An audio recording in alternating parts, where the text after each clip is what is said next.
You're logged into the Small Farms webinar series, and today we're going to be talking about blueberry production. And my name is Bronwyn Ailey. I'm a extension educator for University of Illinois and in the local foods and small farms arena. A little background on myself. I started working for the University of Illinois at the Dixon Springs Ag Center, which is in extreme southern Illinois. I started there in about 1999 and worked there doing research on fruit and vegetable crops for about 12 years. Took about 3 years off to stay home and be a mom, and decided to come back when this extension position opened up, and I'm really glad that I have. I really enjoy this position, and I'm glad to be able to help folks in the region and across the state. So that's a little bit of background about myself. We'll go on through the course of this presentation. We're going to talk about just basic principles on site selection and preparation, establishing blueberry planting, cultivar selection, and cultural and pest management practices. Basic blueberry requirements. Blueberries thrive in acidic soils. Optimally, we'd like the pH to be between 4.8 and 5.2. Blueberries are a very shallow-rooted plant, and so well-drained soils are really a necessity for this crop as well. It can really help reduce disease problems with standing water around the root system. Also, a requirement would be mulch and irrigation, and again, this kind of goes back to the root system of this plant. So when we think about site selection, because of their need for acidic soils, the soil pH really needs to be important when you're looking at sites. Again, the 4.8 to 5.2 is our optimal range. Obviously we'd like to see high organic matter in that site as well. Another thing to take into consideration is the cropping history. If you were potentially have been a row crop farmer and you decide that you want to turn some of your acres, an acre or two, into a blueberry patch, if that area has been farmed for quite a while, more than likely you've limed that ground, and the pH is probably going to be closer to 6.5 and 7, and it's going to be pretty hard to drop that pH down, so that site might not be an ideal location. Another things to consider when we're looking at our site is what's the water and air drainage situation. We don't want to have standing water in our site.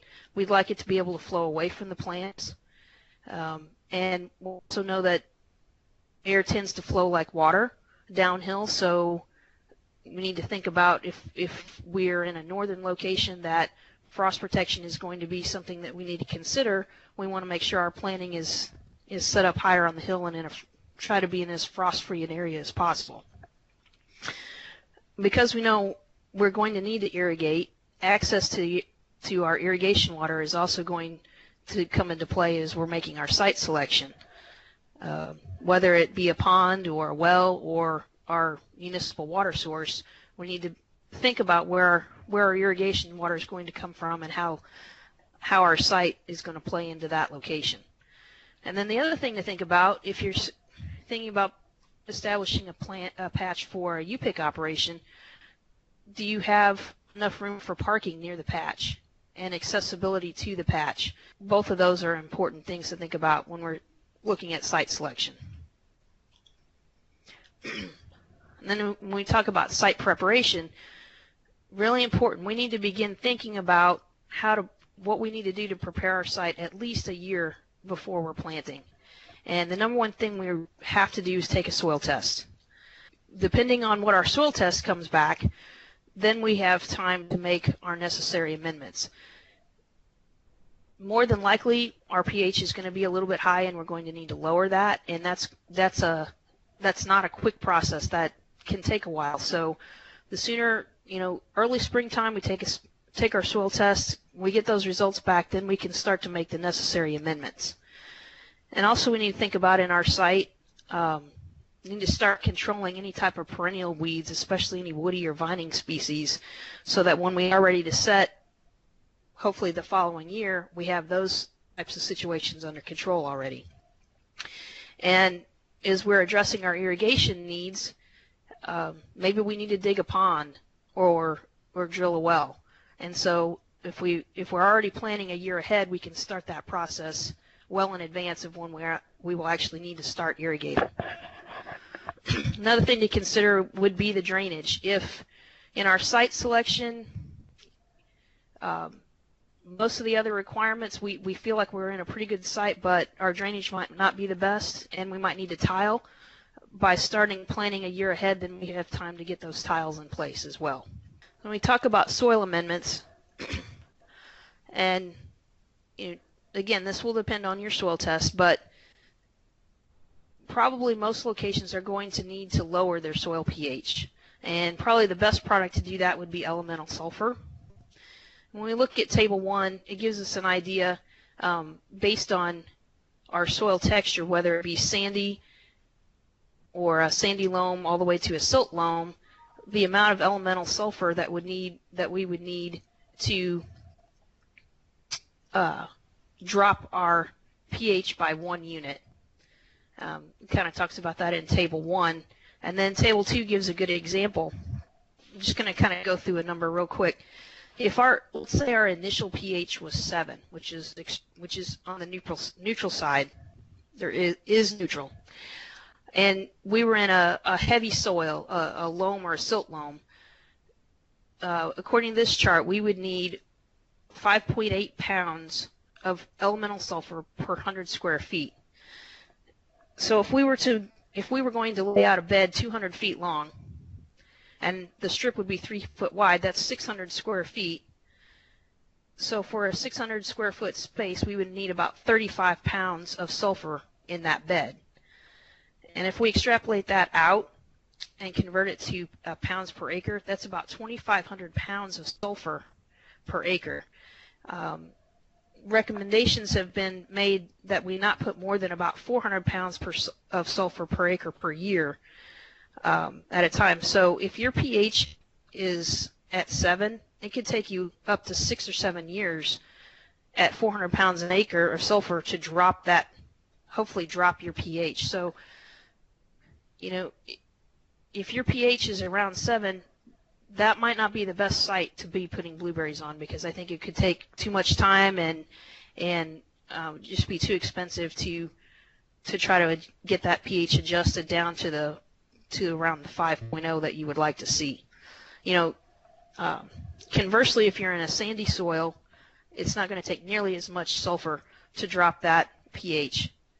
So these are just things to think about, because the process of adding sulfur, that's actually a bacterial process that occurs in the soil, and you need to allow anywhere from 6 months to a year to see a change in your pH. So if you were to apply your sulfur in the spring, you'd want to recheck your pH in the fall, and then probably the following spring to see how well you're actually lowering the pH in that site. So now we move on to establishment of our planting. We talk about laying out our field. We want to lay out our rows in alternate blocks, 2 to 4 rows wide, to receive the benefit of cross-pollination. And we'll talk about cross-pollination a little bit later on. But if you have a couple of different varieties that are both early season varieties, as an example, you'd want to plant those together so that they will both benefit from the cross-pollination. And ideally, you'd like to see your rows running north and south. But depending on the site and how it slopes, you want to make sure that you're not creating a series of dams that'll hold water with your raised beds. If your site is sloping east to west and you're wanting to run your rows north and south, that's going to cause a whole system of dams and not work well at that site. The other thing to think about is allowing drive aisles about every 200 feet for easy access and things into your planting. And we also want to arrange our field so that the ripening proceeds in an orderly fashion, whether it be left to right, right to left. We don't want to have early season varieties ripening on one side of our patch and then mid-season on the far end and late varieties in the middle. It would make more sense to move across the field as the different varieties are ripening. Ridging really helps with our drainage issues. From this picture, you can see how much higher up the plants are than where the potential standing water could be in this field. And while this definitely decreases problems with wet feet for the plants, it can increase drought stress issues, making irrigation an important consideration. When we talk about spacing, how are we going to lay our plants out? In-row spacing is typically 4 to 6 feet, and between row spacing ranges from 10 to 14 feet. We had a planting at Dixon Springs that was set in there were 3 blocks set out. The first block was set in 1965. This picture that you're looking at was probably taken in about 1990. And this section of this block, the spacing was 10 feet between rows. So you can see on a 35-year-old planting, the bushes have completely grown together on a 10-foot spacing. From my experience with the plants that we had, the varieties that we had at Dixon Springs, if you have enough space, I would go 14 feet between rows. You need to think about what kind of equipment you're going to be utilizing in your patch. You're going to want to mow between the rows. What type of mower do you have? If you're going to be, at some point, you're going to need to be applying some type of sprays. How big is your tractor? What type of sprayer do you have? You need to keep those in mind, because blueberries are a perennial crop, and if we have the optimum site and establishment, you plant those one time and they're there for possibly your lifetime. I know this planting at Dixon Springs, it's 50 years old now this year. So, plantings, if they're taken care of, can last a long time. So we need to think about not what it looks like the day we set the plants out, but what is potentially, how are these plants going to grow and how are we going to fit through these aisles? I know it was really hard to get even a push mower through here. It was a 3-person operation trying to hold the plants, the branches back and try to get in there, and eventually you just give up, and so then you have some other situations that you run into by not being able to keep the aisles mowed closely. And just to give you a rough idea, if you were to put your planting, if you were to plant on a 6 by 12 spacing, 6 feet in row, 12 feet between rows, with drive aisles and such, that is approximately 500 plants per acre, just to give you an idea on that spacing. So another part of establishment is we need to make our plant selection. When we look at purchasing blueberry plants, they either come as bare root cuttings or as containerized plants. Bare root plants are going to be less expensive to purchase and transport to your location. And because with the blueberry planting, we have a lot of upfront costs before we see any return on our money. So that is something for you to consider. Another thing to think about, if you purchase containerized plants, they're probably going to have a little bit higher survival rate, and you're going to have an earlier yield harvest time with these because they are a full year older than the bare root plants. So they do cost more money, but you're gaining a year of production with the containerized plant, and that's something you just have to decide for yourself as far as with your budget and your location, as far as closeness to potential nurseries that would sell blueberry plants. And when we talk about planting, we can hand plant these with a shovel, or we can use tractor-mounted post hole digger or an in-plow furrow. But we need to remember to make sure we're setting the plants at the same depth that they were growing in the nursery. And We would also recommend that in our backfill dirt, we would want to mix in some moist sphagnum peat moss. It is acidic and helps to maintain our acidic soils that we have worked hard to bring down to the right range. And we incorporate that peat moss in with the backfill dirt as we're setting the plants. Also, with establishment, with anything else, we want to make sure we're watering the plants in. We want to prune the plants back a little bit when we set them. This is especially important on bare root planting stock. We want to make sure that we have a good shoot to root balance. Also, if on our containerized plants, if the roots have become root bound or pot bound, we might want to take those and trim them up a little bit so we promote some fresh root growth before we set them in the holes. And if we've pruned off enough of that root, we might need to prune back some of the containerized plants just a little bit. Also, the first couple of years, we're going to want to remove our flower buds, and these can be rubbed off. And this can be really hard to do because you're really excited and you want to get out and you see those flower buds and you're anticipating blueberries. But the first couple of years, we're really wanting to promote a vigorous plant growth and promote vegetative growth and not so much fruit production. We're also going to want to apply fertilizer after the plants have become established, and again, this kind of depending on your soil test, but more than likely it would be 2 ounces of ammonium sulfate. This is acidifying and also kind of maintains pH if it's in the right range. And also at establishment, we're making sure we're controlling weeds. We're going to be applying mulch, and we're going to irrigate as needed. Next, we're going to switch to cultivar selection. And there are basically 4 different types of blueberries. We have a high bush, the northern high bush. This is probably the most common type and the most commercially important type of blueberries in the Midwest, and they're mainly used for fresh market production. The northern high bush plants can get between 6 and 10 feet tall. They have they're fairly winter hardy. Another type would be the southern high bush, and this is a hybrid between the northern high bush and then the native southern varieties. They have a greater heat tolerance. They're a little bit shorter statured plants, and they get about 3 to 6 feet tall. They don't have quite the cold winter tolerance that the northern high bush does.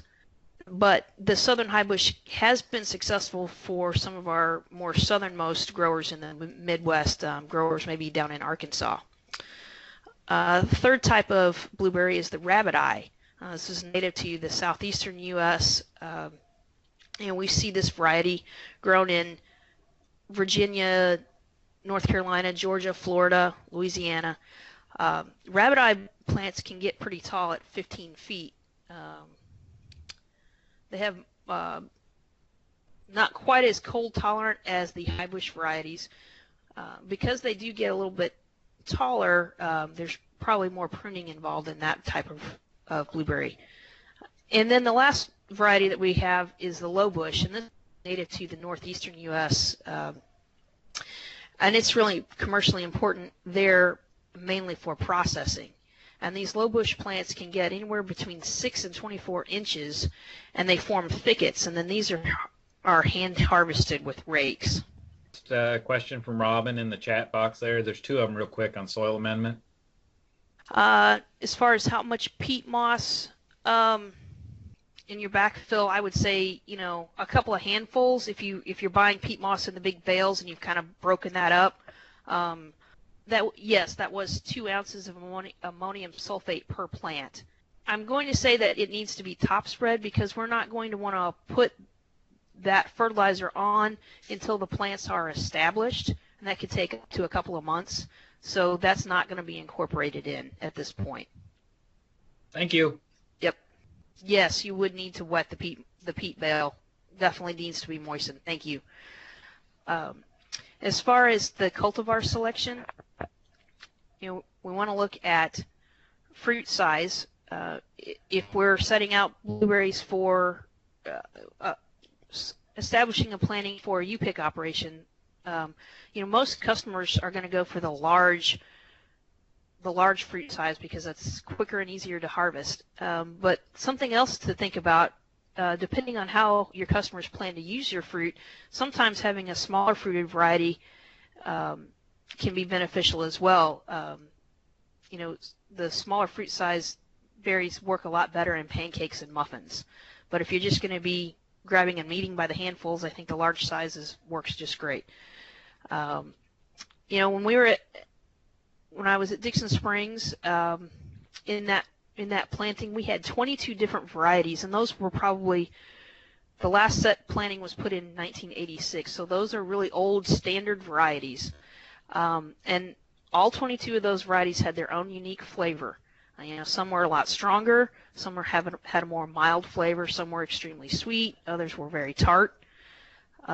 So flavor is a consideration when you're choosing your different varieties. And also color. I think people prefer a light blue color, kind of has that frosted look. You definitely want a firm berry. Nobody wants to eat or pick a mushy berry. And having good storage life is definitely another desirable characteristic. And seasonality. When did the varieties ripen? Are they early season, mid-season, late season? If you're wanting to have a U-pick operation, ideally you'd like to stretch the season out as long as possible. So you want to make sure that you're including varieties that stretch the full length of the harvest season in your area. And also, varieties that are high consistent yielders.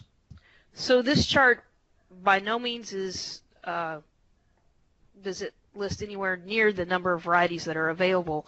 But the reason I put it in here is it shows a window of ripening from early season to the late season varieties. And if you look at the top, this is noted for zone 5, so northern Illinois. And if you live in zone 6, central Illinois, you could probably move those dates back about 2 weeks. And then for those of us down here in zone 7, we were able to move those early harvests back to a full month. So we were harvesting from June 1st through August 1st. We look at, let's take Duke, for example, as an early ripening berry, but it's you also harvest it for about 2 weeks. And you look down right below it, Spartan, also an early season berry, but its harvest period is over a month long. So the varieties are quite different as far as their length of harvest. So that's something to consider whenever you're making your cultivar selections. And then if you remember when we were talking about our field layout and cross-pollination and ripening, kind of use this slide as an example. If we were to put in, let's say, 4 rows of Duke, then we could also put in beside it maybe 4 rows of Blueberry. The bloom period on those would have enough overlap that they would benefit from the cross-pollination, and then you would also be having a variety that was an early season and then a mid-season, and then maybe 4 rows beside Blueberry could be Blue Crop. It's starts a little bit later and has a little bit shorter picking window, and then maybe that could be followed by another 4 rows of Jersey. So those would all benefit from cross-pollination because their bloom time should overlap, but they also should stagger you through the harvest season. Just one other thing that I was going to note, as far as this variety Elliott, we had that, and you can see it's an extremely late season variety. For us in southern Illinois, at our patch, the majority of the customers came in the month of June, and maybe the first week after the 4th of July. But for us, Elliott and Late Blue, they were just starting to ripen and because of the extreme heat in southern Illinois, 95-degree days, we didn't have a lot of customers wanting to come out and pick. So it's another thing to think about as far as your location. For those in southern Illinois, I don't know that we would necessarily want to go with a variety as late as Elliott, just because I don't know that we would necessarily have the customers to come out and pick all the time, and that can be weather dependent each summer. So it's just something to think about when you're looking at cultivar selection. And we'll skip over to cultural management, and with this we're going to talk about the importance of mulching, a little bit more on fertilization, irrigation, pollination, and pruning. So the benefits of mulching, it's going to help lower the soil temps in the summer, helps to maintain soil moisture. Probably the best mulching materials would be well-weathered sawdust or a sawdust and wood chip combination. If you don't have access to either of those, any type of mulching material is going to be better than none. And mulching is also going to help reduce weed pressure. And then if you note, I put beside there, not always. A little experience that we had at Ag Center, there had been a lumber yard really close to the station, and we had been able to access sawdust for free for quite a while. And then that company shut down, and so we were trying to look for sources of sawdust, and the tree trimming crew had come by and had a lot of wood chips, so they were looking for a place to dump them, and we were needing them, so we took those and utilized them. And a couple of years later, we started having problems with poison ivy, Virginia creeper, maybe even a little bit of trumpeter vine. Those types of weeds are extremely hard to control in a blueberry planting because they climb up into the bush. And it's really hard to make a directed spray on those types of weeds when they're growing up in the plant. And so then you're kind of forced to have to pull those down and use a wiping application with maybe Roundup to try to control those, and that's very labor intensive and time consuming. So we just want to use some caution when we're using wood chips, because we don't always know what's gone through the chipper, and we don't want to be introducing any unwanted weeds into the planting, because those can be really difficult to control.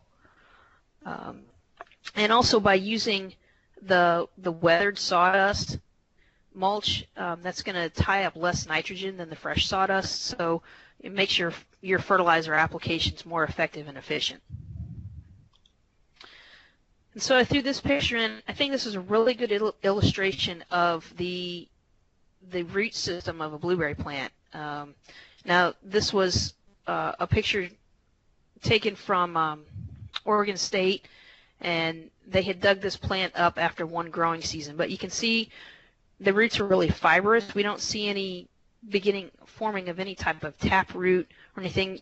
These are very shallow rooted plants, and so you can see how they would definitely be benefiting from having a mulch cover.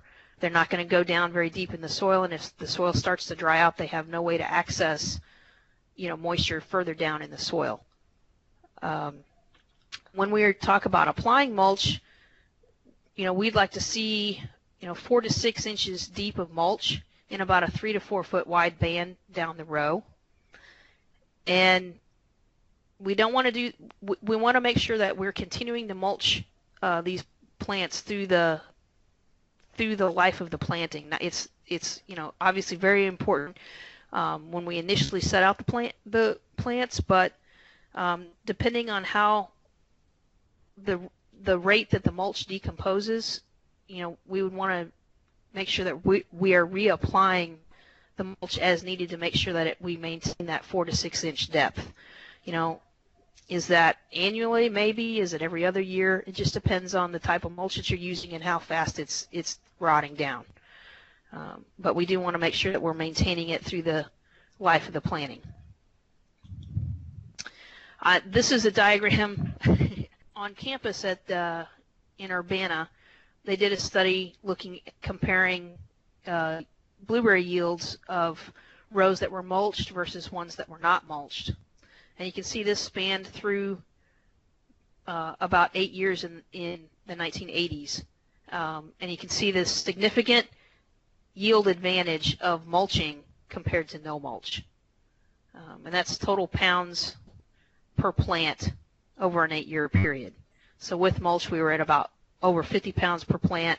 Without mulch, we were looking at about 21 pounds per plant. So you can see there's a definite yield response, and mulch definitely is needed to maximize our yields in blueberry plantings. So we'll move on to fertilization. And so again, we want to make sure that we are not fertilizing newly set plants until they have become established and that new shoot growth can be seen. And this usually takes a couple of months. We don't want to cause any salt injury or stunted growth because we're getting in a hurry to put our fertilizer on. And depending on our soil texture and our soil test report for pH, P, and K, kind of depends on how much and what product we're fertilizing with. And the fertilizer we can either apply in a band down each side of the planting row, or you can throw it out in a circle around each plant. You know, and you want to keep that about 8 to 10 inches away from the base. We don't want to throw it up into the bottom of the bush. You want to keep that out in a circle away from it. And so what types of fertilizer are we talking about? You know, we're going to apply 2 ounces per plant of ammonium sulfate during you know, the establishment year and the following year. And then for years 3 and 4, we up that rate to about 4 ounces per plant of ammonium sulfate. And then after the 4th year, plants are mature enough they can receive a full rate of 8 ounces per plant of ammonium sulfate. And when we say ammonium sulfate, this is assuming that your pH needed to be, or that your pH is in the optimal range of 4.8 to 5.2. If your pH is already at 5 and your site didn't really need a lot of amending, you were already in an acidic site, you could probably substitute urea for the ammonium sulfate. But if we did that, we wanted to make sure that our pH isn't creeping back up, because ammonium sulfate can act as a help to maintain our pH once we've lowered it to the optimal rate. And when we were discussing the depending on the pH and the P and K numbers on our soil tests, if on our soil test, if our P score is above 20 and our K test is above 200, then there's not going to be any addition. We don't need to add a fertilizer with P or K in it. We can just go with the ammonium sulfate or the urea. And again, with the urea, that's if our pH is you know, below 5.2, because at that point we're not needing to keep it low. It's where it needs to be. On our soil tests, on mature plantings, not plantings that we're establishing, but on mature plantings, if our P test is below 20 and our K score is below 200, then we would want to maybe add a little bit of triple 10 per plant, about 8 ounces per plant. And again, that is on a mature planting, not a new planting, because we are needing to add a little bit of P and K in with that. And if we added the triple 10 at 8 ounces per plant, then we would want to add, we would also want to add about 4 ounces of ammonium sulfate per plant after bloom. And as far as the application time of this, you know, we can be at bud break for our normal applications of ammonium sulfate. Another thing about blueberries is that they are not able to use the nitrate forms of nitrogen effectively. So they depend on the ammonium form, which is why we keep going to the ammonium sulfate or the urea, because the nitrogen is available in ammonium form for both of those types of fertilizers. Another thing to think about on a mature planting after the 4th year, Some studies have shown that a split application of this 8 ounces per plant can be done, and you would apply about half at bud break, and then the remainder about 6 weeks later. I think that kind of depends on your location and the vigor of your plants and your specific site. Now, as far as irrigation, drought stress can definitely be a problem, due to the shallow root system. And think back to the picture that we showed of how just small and fibrous the roots are. And flower bud initiation is occurring in late summer and early fall, which can be a pretty dry time for most of us. So irrigation becomes important at that time of the year so that we don't see a reduction in yield the following season.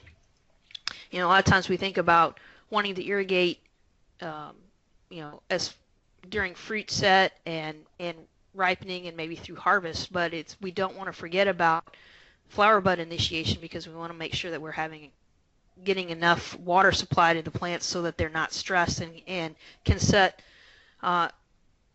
nice flower buds for the following year's production. So a couple of options that we might consider with irrigation. First, we would think about overhead irrigation.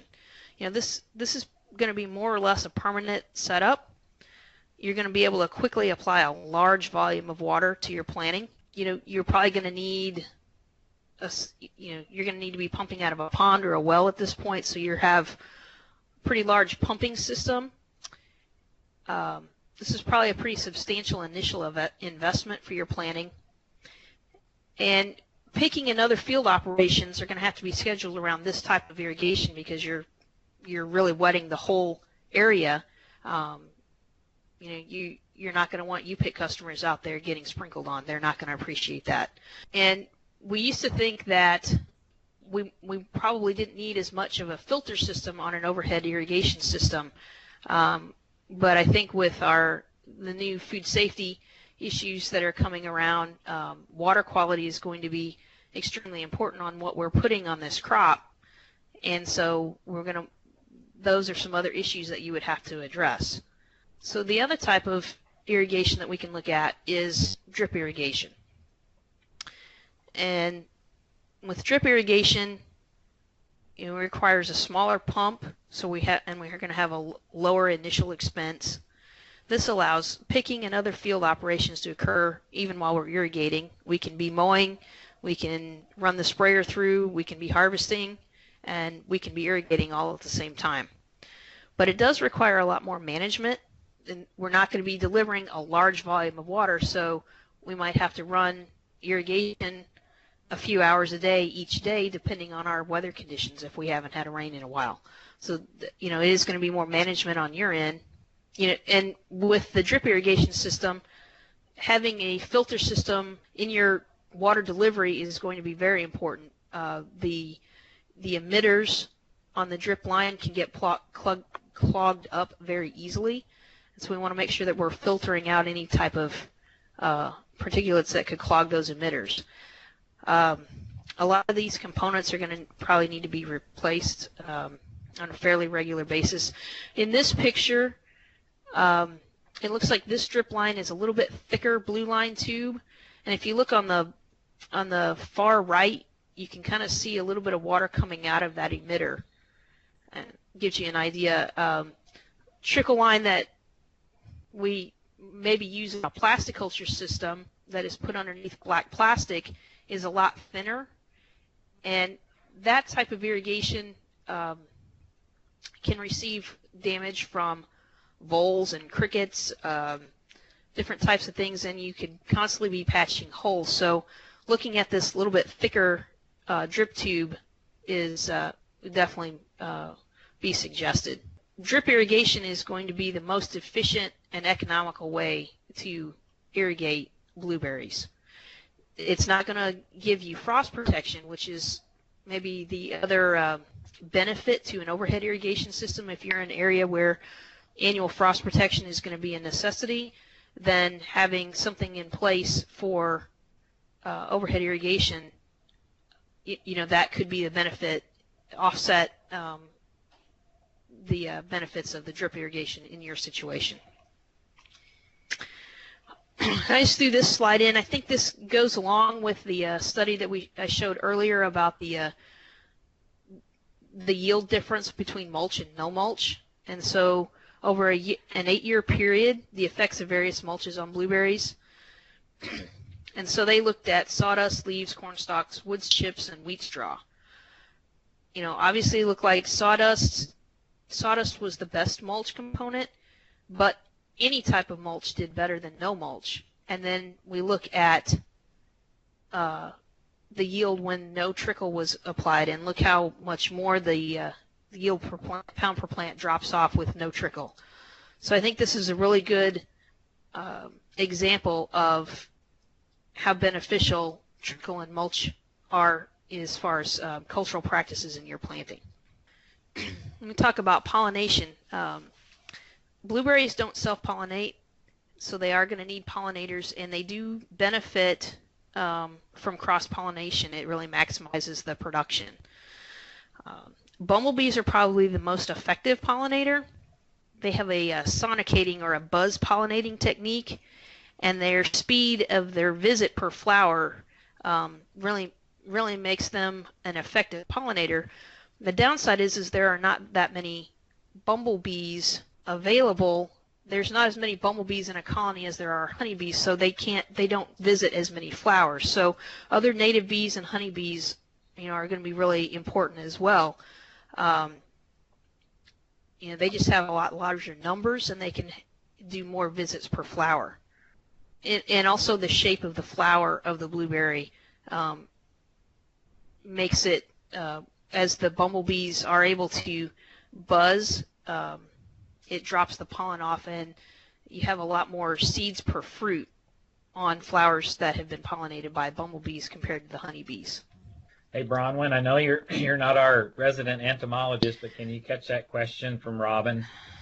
I am not familiar with what the osmia bee is. We'll try and find out.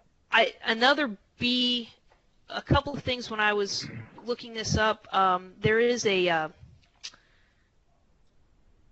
blueberry bee, and I think it's native to the southeast area of the country, and it was noted as another really good pollinator. And something that I thought was interesting, carpenter bees, they said that they are actually detrimental because their pollinating process, they put a small hole at the base of the flower and extract the nectar through that hole, and so they don't actually bump the pollen. And it said that honeybees can start adapting that type of pollinating system and utilize those holes created by the carpenter bees, and then it really reduces their effectiveness in a planting, which I thought was kind of interesting. But I did not see anything in my reading about the osmia bees. I'm not familiar with them. I'm sorry. Also called mason bees, but what I've done here, Bronwyn, is I know we have Dr. Theory on the line here. Maybe we'll be able to get him to answer that in the chat. We'll keep going. All right. So now we'll start talking about pruning. And when we prune blueberries, we talk about renovation pruning. We don't want to take our hedge clippers and just go through and chop the top of the plants off. That is not the correct way to prune a blueberry at all. With renovation pruning, we're wanting to first thing remove any of dead wood that we see in the plant, in the bush. Obviously, there's not going to be any use for that wood at all. Then we'll want to remove any small or twiggy growth that's near the base. It's just going to be shaded out, and it's going to be very unproductive, so we might as well get rid of it so it's not taking up any of the resources from the plant. And then we're going to remove at ground level 1-year-old cane for every 6 canes that are present. And so blueberries shoot up, in vigorous productive bushes. Blueberries are going to set up new canes every year. And so we want to choose the largest or the oldest cane to take out. Now, if we have several if it's a really vigorous plant that has set up multiple shoots every year, and now we're looking at year 5 or year 6 of this planting, and we have several larger old canes to choose from, we might want to take out the ones that are leaning or shading the interior of the plant. So that ultimately when we're done pruning, in a mature plant, we have equal numbers of 1, 2, 3, 4, 5, and 6-year-old canes. So that we know that on first-year canes, they're not quite as productive. Year 2 through 5 are the most productive years of a cane. And then year 6 and 7, the production is falling off. So we have a proportionate amount of canes for every year so that we're regulating our production. And annual pruning is extremely beneficial to our planting. The first couple of years of a blueberry planting, we're mainly going out and rubbing off those flower buds. And if we see any, for some reason, any dead canes, we're going to want to take those out. But we don't really need to start our renovation pruning until about the planting is anywhere from 5 to 7 years old. And we can also do some detail pruning in the upper part of the plant. We want to remove any of the twigging or crossing growth, and that helps open the plant up. And it's also nice for your pickers. They don't have to wade through a lot of twigs and mess to get to the fruit. It really opens the plant up. And just so that everybody is aware of the different types of buds on blueberry cane, if you look at the top of this picture where the arrows are pointing, the more plump, filled out buds are the flower buds. And then you look down and we have the much smaller buds that are kind of pointed. Those would be the leaf buds. So within a flower bud, we'd like to see 5 or 6 flower buds on a cane. And when those open up, those flower buds are each going to produce, roughly 10 to 15 flowers per bud. And so, we would hope that, 8 to 10 of those mature into fruit. So we're looking at, depending on the size of the fruit, there can be anywhere from 150 to 300 berries in a pound. So we would like to see, about a pound a cane. So this picture, just took this a few weeks ago at a planting in southern Illinois. We can see that looks like we have several canes about 2 years old. You see the bright red canes coming up, and then we also see the more gray older canes. So in thinking about pruning this, we're going to look at this and take out any canes that are dead. They serve no purpose at all. We want to get rid of those, and then try to prune this out and maybe force some new shoots up. It doesn't look like there were any shoots from last year, so this might not be the most productive site. Looking at some other plantings that we've seen that have had a lot more vigor in their cane development.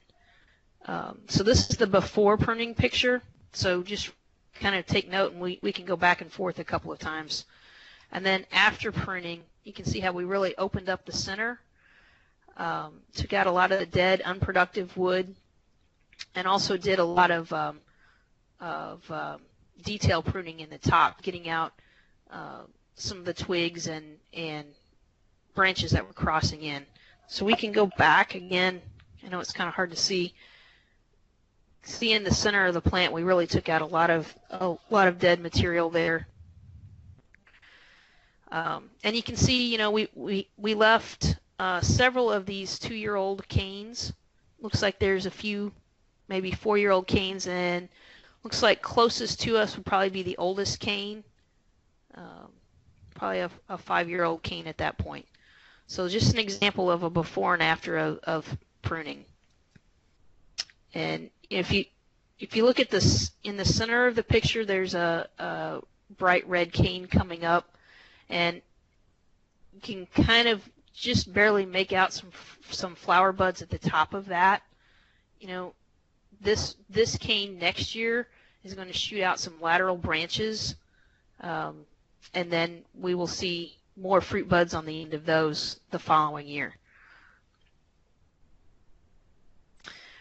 Now, as far as pest management, talk about insects, diseases, weeds, and wildlife. I really think that the small fruit and grape spray guide is a really, really important tool for pest management. You know, blueberries are relatively free of disease problems if they're planted on a suitable site and they're properly maintained. And not a lot of insect pressure problems compared to some other crops that we see. But when we look in our spray guide, it's going to give us information as far as the stage of the crop and what types of pests or problems that we need to look for as far as diseases or insects. And it takes us through the different stages of development from dormancy through bloom to cover sprays, and when we should be applying chemicals for what types of disease problems or insect problems we might have. And so by looking at the types of pests, you can get an idea of potentially what diseases might be a problem in blueberry plantings or insects might be a problem. So whether or not you actually you plan to spray your crops, you can at least look and see what to expect and the stages in the life cycle of the plant that you might see some of these pressures. And insect problems, several years ago we started seeing the Japanese beetle, and we thought that was a really hard insect to control. And it can be tough. And then the last couple of years, we've started seeing this spotted winged Drosophila, which can be a really serious problem. There could probably be a whole other webinar just on dealing with spotted winged Drosophila and Japanese beetle. The spray guide does address how to deal with those. If on this slide you can see there is a link to Illinois Fruit and Veg newsletter article that talks about the importance of monitoring for spotted winged Drosophila, and has suggested that anybody in Illinois be monitoring for this. The spotted winged Drosophila is in the fruit fly family, and it targets thin-skinned fruits, so strawberries, blueberries, blackberries, raspberries, peaches. They've even been seen in high tunnel tomatoes. So they lay their egg underneath the skin, and it's really hard to see any type of injury to the fruit. But when you go to pick it, it's mushy, and the egg has hatched, and we have a maggot situation in our berries, which is not what we want to have at all in our planting. So. And Bronwyn, we might add, that's like I think you mentioned it. That's for all the small fruits. You end up with a problem and you don't even know it because the fruits are immature, right? Yes, that's right. And so monitoring with these traps, and again, the link that's at the top takes you to the fruit and vegetable newsletter article that discusses how to make your own traps or where to buy traps to monitor for this insect, because you definitely want to stay on top of this one and not get behind the 8 ball as far as controlling it. And I also put below that picture a link. Michigan State is an excellent source for information on spotted winged Drosophila. And it looks like Kyle posted a link to the small fruit spray guide. I have that listed at the end of this webinar as well, and a couple other sources that I think would be pretty handy for people to utilize. So I think that'll be posted again at the end of the webinar. And so disease problems, again, if we are controlling the drainage in the field and we don't have wet feed issues with our blueberries, we don't really see a lot of disease pressure. I think maybe two of the most common problems that we see, one is phomopsis, cane and twig. It can be on the cane or twig blight. And one of the easiest ways to control this, and you can find this in the spray guide as well, is a lime sulfur solution spray that's applied at bud break.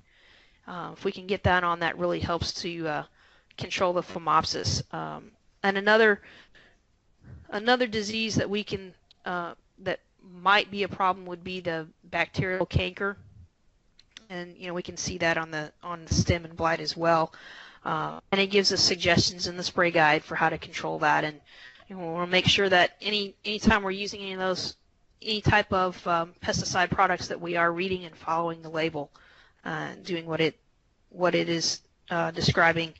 But it's also noted in the spray guide that unless diseases like mummyberry, anthracnose, or stem canker have been a problem, an intensive fungicide spray program is probably not required. So unless you're seeing some potential disease problems, we don't really need to think about having a really intense fungicide program.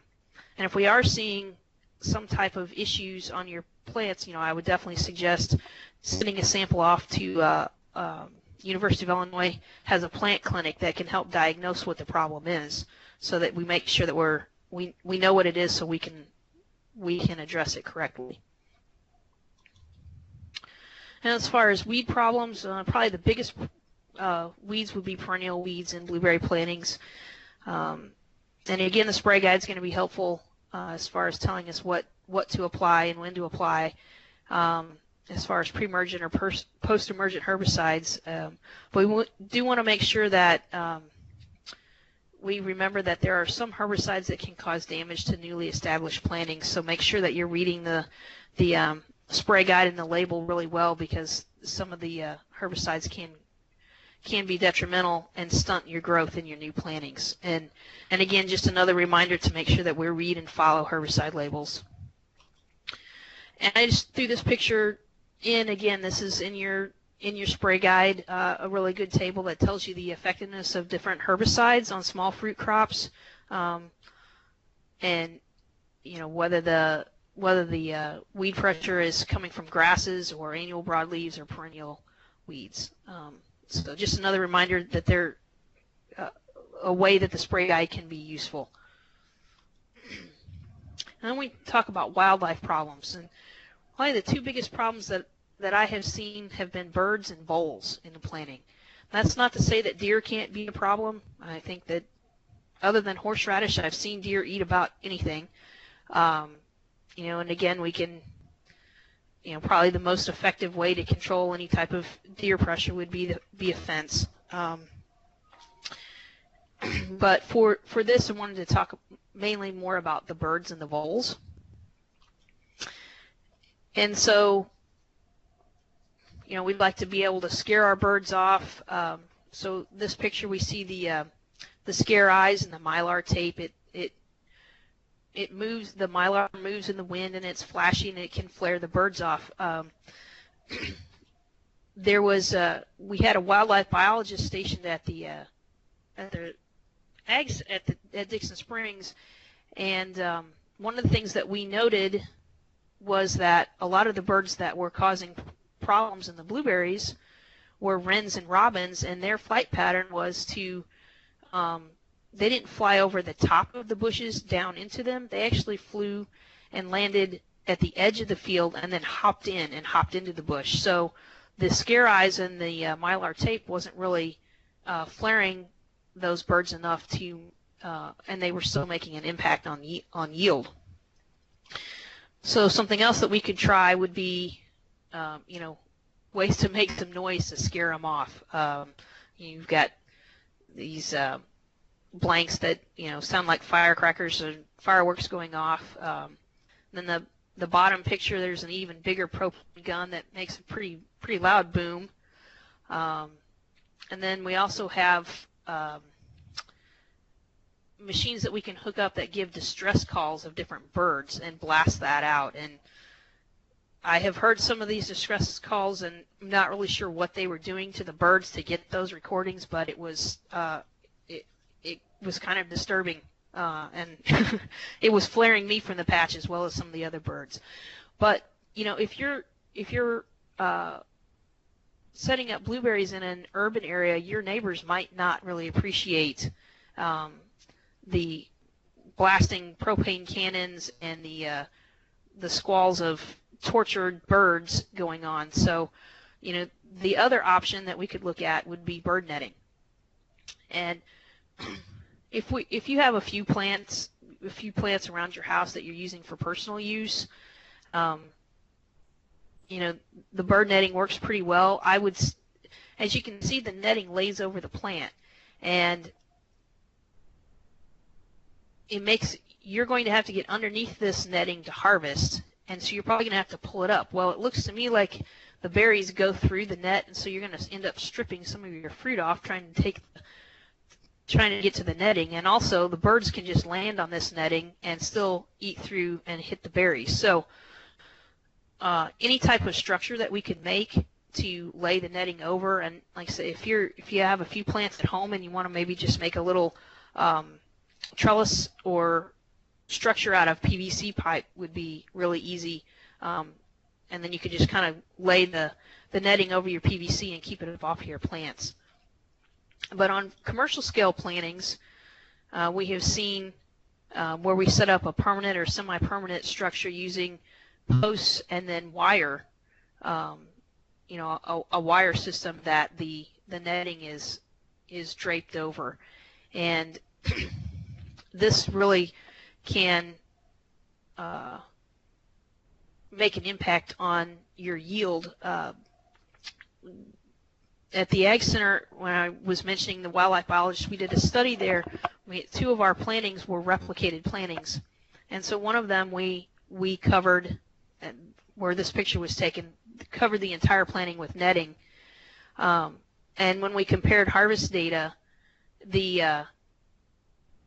this planting that was netted, we harvested 2/3 more berries off of this than the one that was unnetted. And basically the cost recovery would just about pay for your netting and structure the first year in the yields that you recognize by being able to net.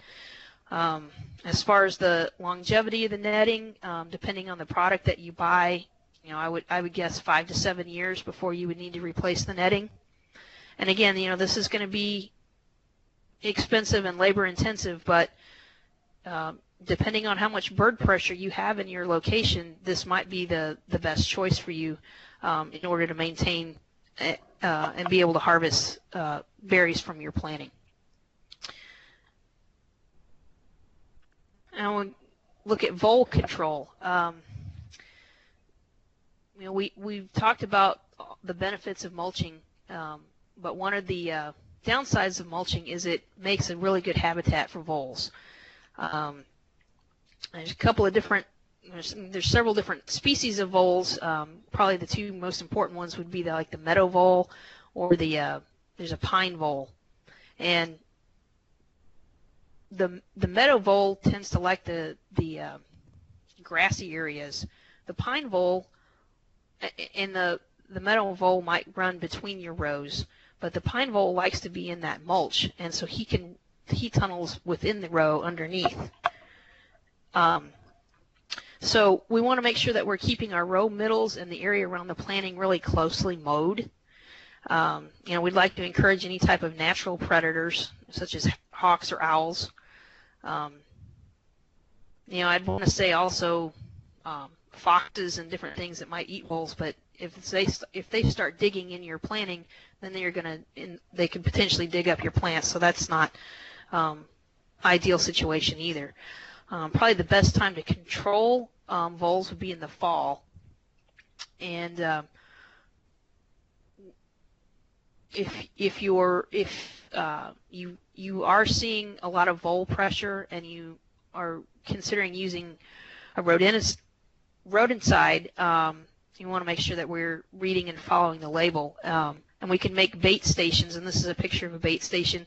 And these can be placed in the vole runs, and we would put a couple tablespoons of bait in this pipe, and you can see they make a vertical portion in there, just lets a little bit of bait out at a time so it doesn't fill the trap up, but your voles can run in and feed on that. And there's a couple of different types of chemicals that can be used. One is very fast acting, and then another one is an anti-coagulant, which takes multiple feedings, but it's a little bit more slow acting. The anti-coagulant is probably less toxic to other mammals, and it also doesn't.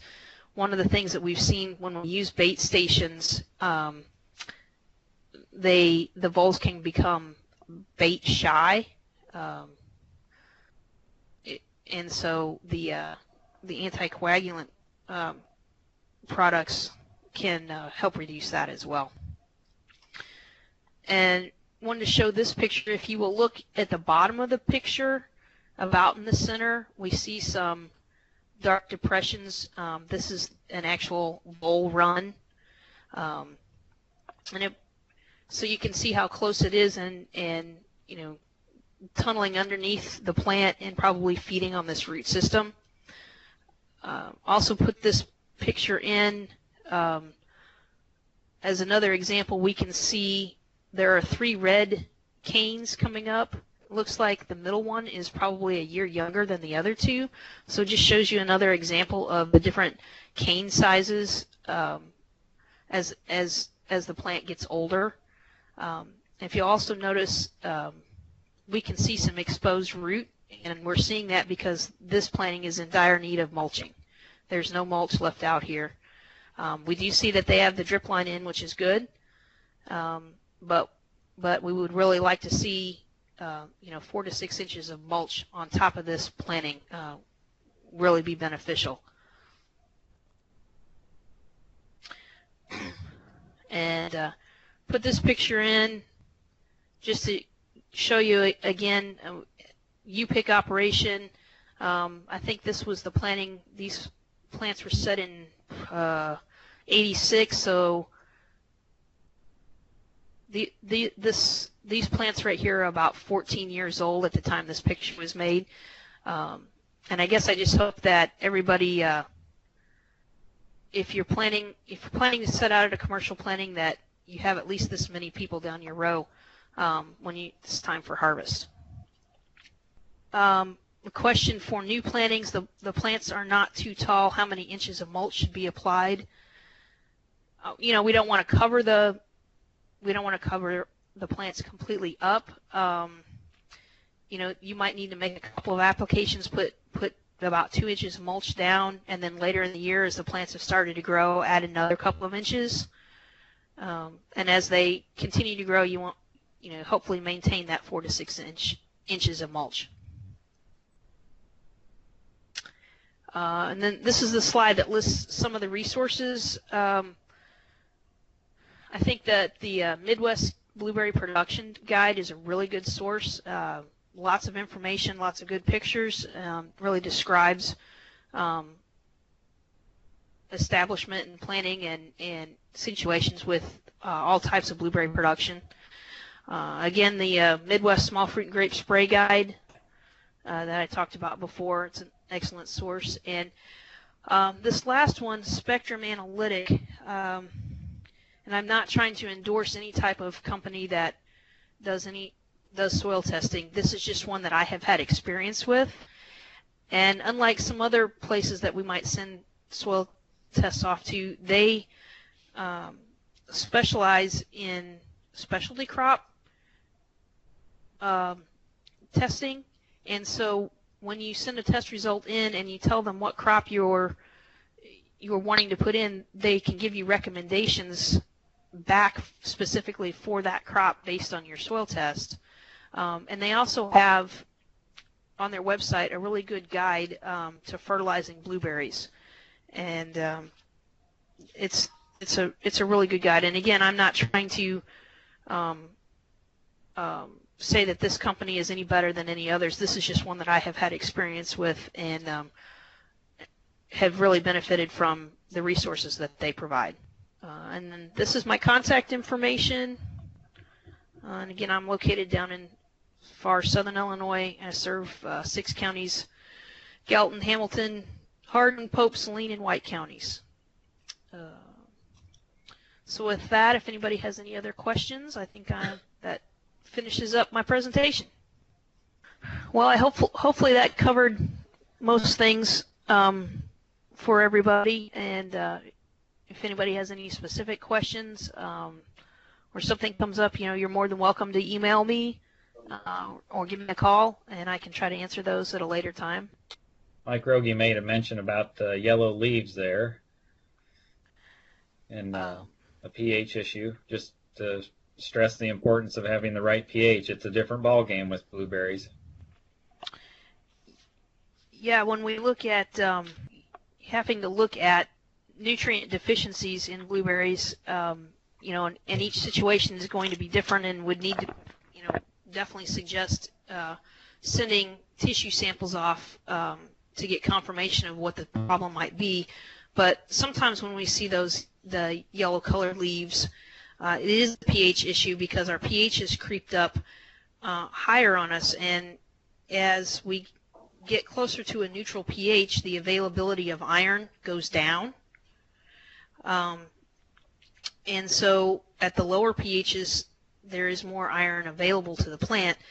And I know one of the suggestions, if you have the yellow-colored leaves and possibly that your pH is creeping up, is you might be able to run a little bit of iron chelate through your irrigation line to help provide more iron to the plant. But again, that's not for every situation that you see yellow leaves.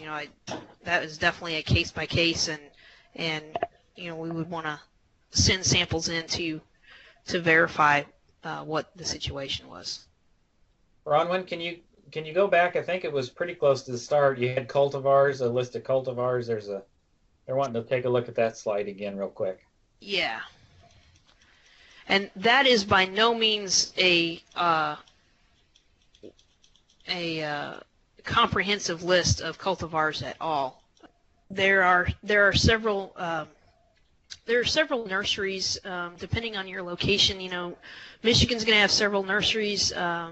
Kentucky, there are a lot of nurseries scattered out, and what I have seen with several of these nurseries is not only are they providing plants for growers, but they are also a